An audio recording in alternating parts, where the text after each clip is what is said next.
Donc, nous voulons des résultats avec la libération immédiate et sans condition de nos deux concitoyens. Sinon, nous voulons une amélioration de nos relations migratoires. Alors sinon vous faites quoi? Eh bien, il reste dans toute la panoplie des mesures qui peuvent participer de ce qu'on appelle la riposte graduée. Il y a encore d'autres mesures. Il y a la limitation du nombre des visas. Il y a la remise en cause, peut-être, de certains accords. Et vous savez qu'il y a aujourd'hui dans notre pays une immense majorité, à la fois dans la classe politique, mais également parmi nos concitoyens, pour demander la renégociation de l'accord de 68.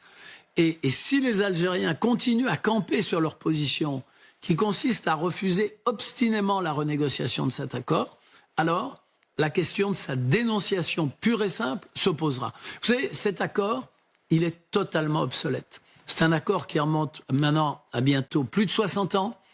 Sa dernière révision remonte au 11 juillet 2001.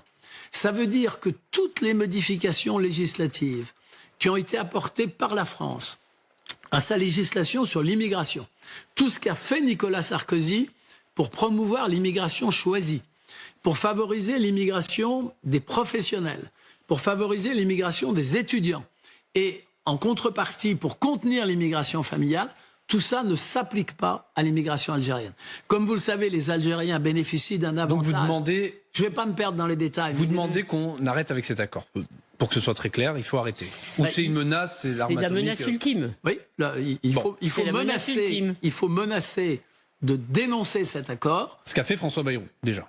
Oui, mais au bout d'un moment, les Français vont vouloir des résultats. Il faut le faire maintenant, donc, vous dites. En tout cas, il faut faire monter la pression sur l'Algérie, parce que, je vous l'ai dit, ça n'est pas le seul sujet dans nos relations bilatérales. Alors justement, mais c'est un sujet important. Justement.